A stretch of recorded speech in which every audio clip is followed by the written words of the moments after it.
Hi, everyone. My name is Radek. I am working at Off-Chain Labs on the Prism consensus client. And today I would like to tell you how core devs crashed Ethereum, or what happened when the Holesky testnet got updated to Pectra. So we first need to understand small prerequisites. So validators, apart from voting on the head of the chain, they also cast something called an FFG vote. And everyone knows this picture. There are epochs. Epochs consist of slots. But apart from that, there are also this notion of checkpoints. And each epoch has one checkpoint, and it's the first block of the epoch, or if the block is missing, it's the second block, and so on and so forth. Here in the diagram, we can see checkpoints for epoch n and epoch n+1. And whenever you cast this FFG vote, a validator says that there's a pair of a source checkpoint and a target checkpoint. And a checkpoint can be in three states. It can be either finalized, justified, or neither finalized nor justified. And so if a checkpoint is justified, such as here in epoch n+1, and validators cast the votes from that say that the source is in epoch n, they casted votes that the source is in epoch n, and the target is epoch n+1, and more than two-thirds of validators casted that vote, then the checkpoint at epoch n got justified, okay?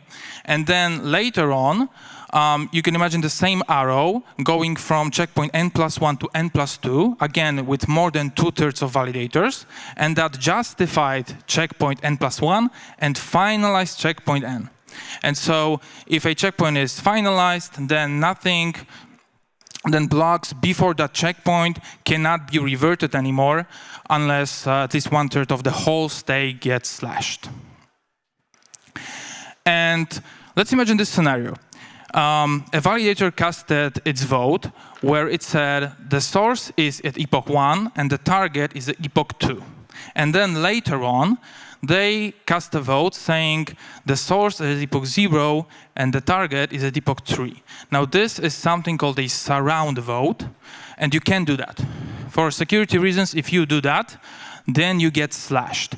So a validator would never do that, and clients have something called a slashing protection, which prevents validators from casting such a vote incidentally. So now that we know that, we can turn to Holesky and see what actually happened over there. So what happened was initially 0x42424242, etc., which was the deposit contract address on Holesky. Now, when we were updating to Pectra, Get, Nethermind, and Besu execution layer clients, they did not set the configuration value of the deposit contract to this value. And Red and Oregon did. And so because of that, we had a fork. Get, Nethermind, and Besu accepted a block that was supposed to be invalid. And Red and Oregon did not accept it. Now you could say that's not a big deal, because these clients who have a debug can just release a patch, and we can all go back to the valid fork and be happy. Well, the problem is that because they had more than 70% of the stake, so more than two-thirds, so validators running these clients had more than two-thirds of the stake, and so the chain could get justified, and it got justified. So the invalid fork got justified before they released the patches. And so what happened is something like this. So the validators on the bad fork voted with the source at epoch 1 and target at epoch 2, and then after updating to the patch, they would vote for the source at epoch 0 and target at epoch 3, and all of them would get slashed. So if they turned off their slashing protection, or if they turned off their validators altogether and would like to turn them back on, they will get slashed. Apart from these consensus layer or consensus issues, clients also had issues.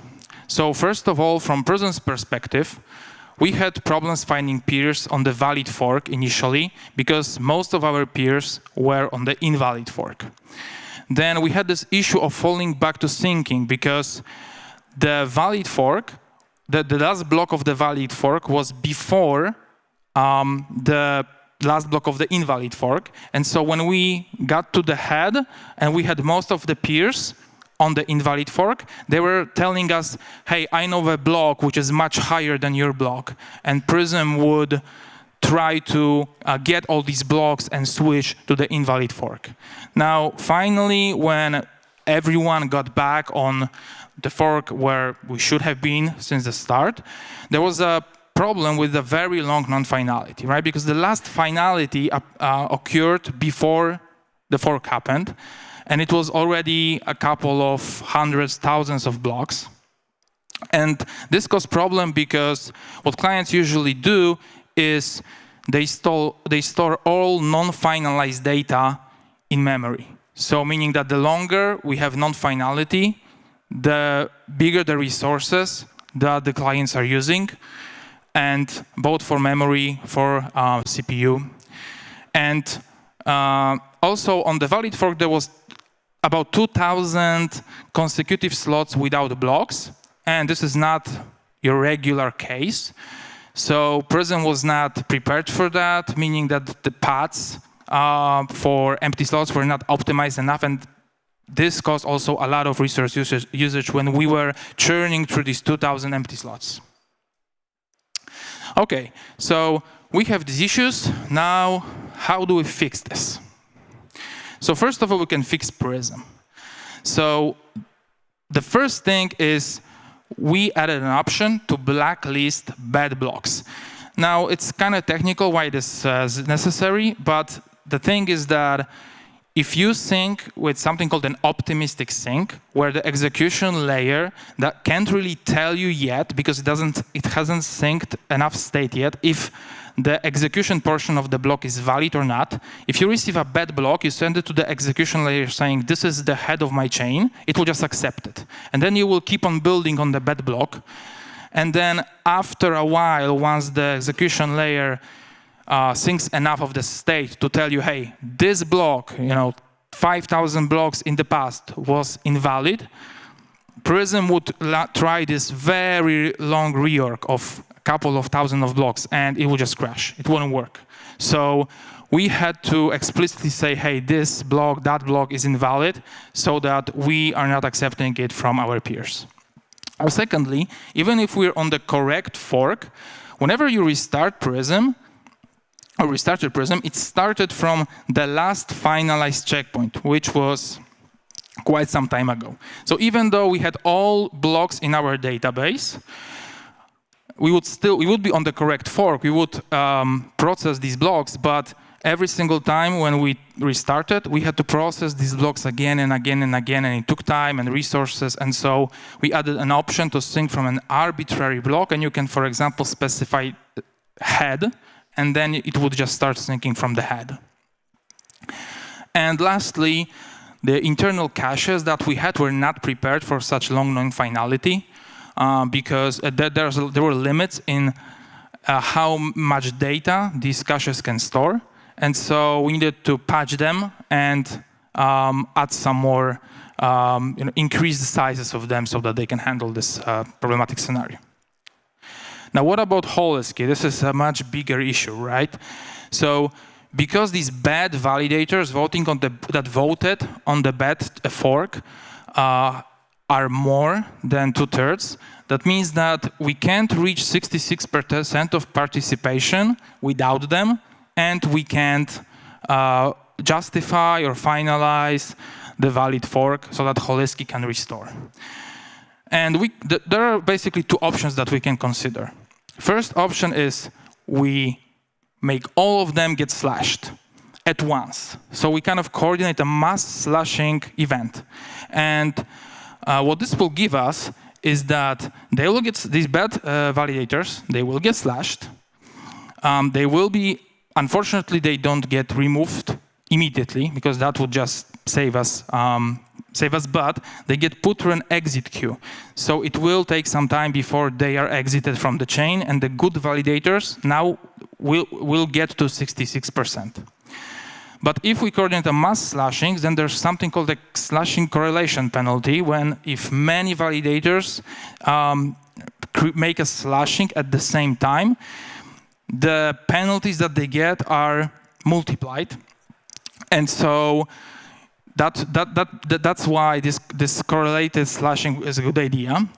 And secondly, there's also an option that, the slasher, gossiping of slashing, putting slashings into blocks doesn't work perfectly, in which case, if all the bad validators get up, they can vote once, so we can justify for sure, then they should get slashed. But if initially we have enough participation, maybe we can get to the next epoch with still more than 66% of the network, including, which means good validators and bad validators that haven't yet been slashed, and they can vote again, and we can finalize the good fork. We would still have to wait then until the good ones have 66%, but at least we could restart our internal state, right? Because we could prune everything that has been finalized. The second option is to just wait, in which case these bad validators, they would, after some time, get a penalty called an inactivity leak because they are not voting, not doing anything, and they would slowly get ejected to the exit queue. Now, more or less, these options would take 20 to 30 days before Holesky can get restored, since this event happened. And so what we decided is option one is better. So we got together, tried to coordinate this mass slashing, wanted to get to 66%, and got to 53.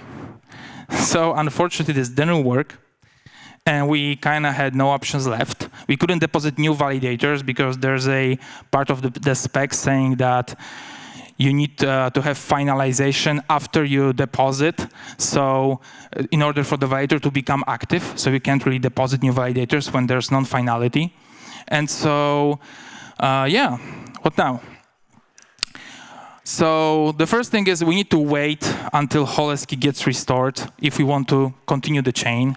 And eventually on March 10th, which was 10 days after the slashing event, we were able to finalize Holesky. It got finalized, and we could keep it as our consensus layer testnet. But the problem was that the state that the Holesky was in was not really good enough to test for the real hard fork. And also, if you look at it, initially it had like 1 million validators, and to get back to that state of 1 million validators distributed through consensus clients and staking pools, etc., and regular users, it will take about a year for Holesky to redeposit all of these validators. And so instead of that, a new testnet called Hoodie was introduced.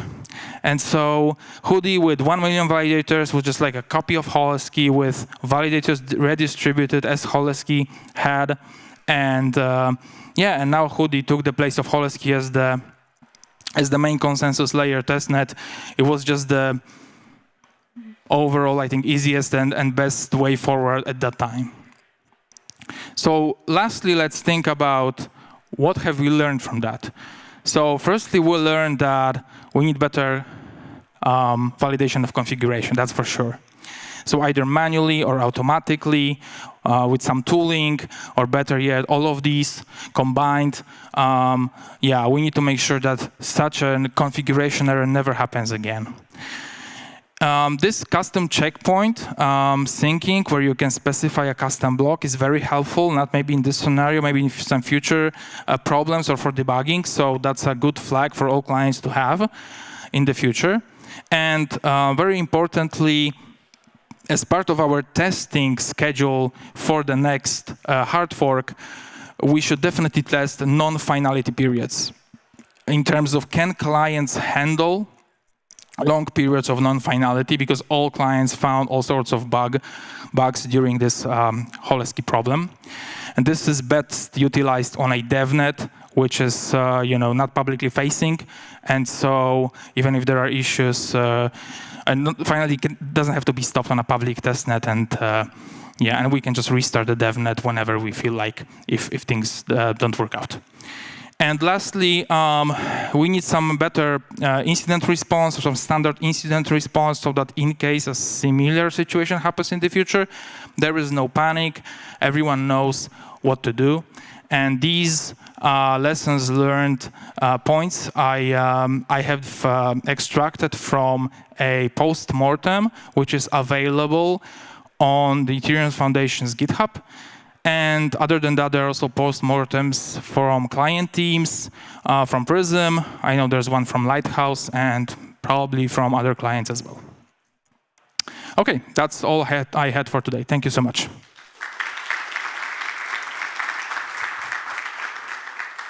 Yes, if we have time for questions, then I see a hand raised.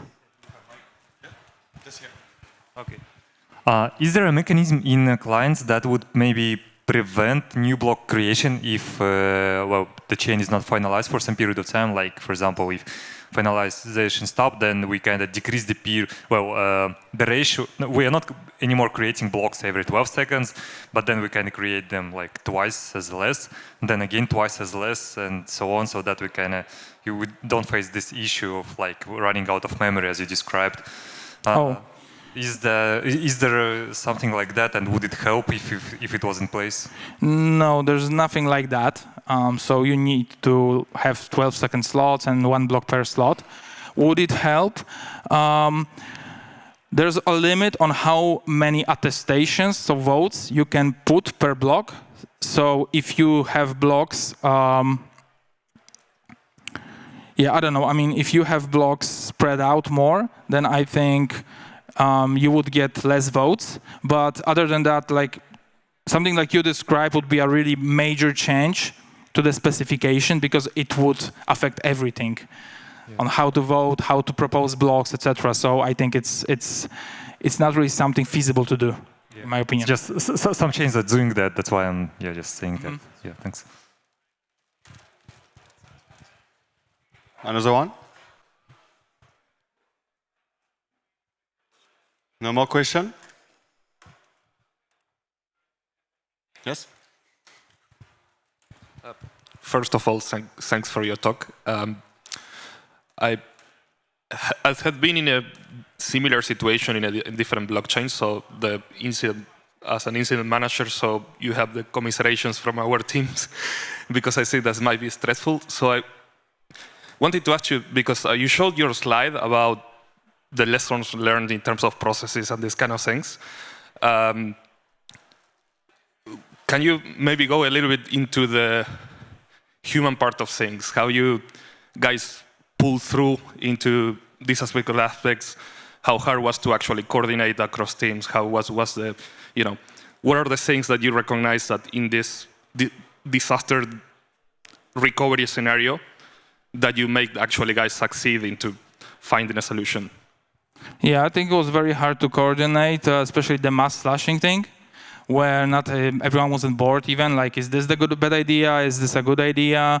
Will it help us? Will it not help us? And then, how to coordinate between also not only client teams, but also like no staking pools, etc. Please turn off your slashing protection. Please turn on all your validators and this and that time. That will speed up the recovery of the testnet. And I would also say that even though it was of course stressful, but at some point we kind of knew that it's not going to work, meaning that, probably Holesky is dead. Because from the very beginning, it was apparent that even if we did the slashings or wait, we need this many days to recover, and it would prolong the hard fork. And so it was a good testing ground for non-finality thing and a potential recovery. But we kind of knew at some point that we would probably need to launch a new testnet anyhow, because Holesky was just in such a bad state already that, and it was pretty close to a hard fork, that we couldn't really afford waiting like several months for everything to stabilize, and so that the staking pool strata could just start testing everything again. So yeah, it was stressful, but I think at some point we just knew that it's more of a test right now, and we're going to start with something fresh. Okay, thank you.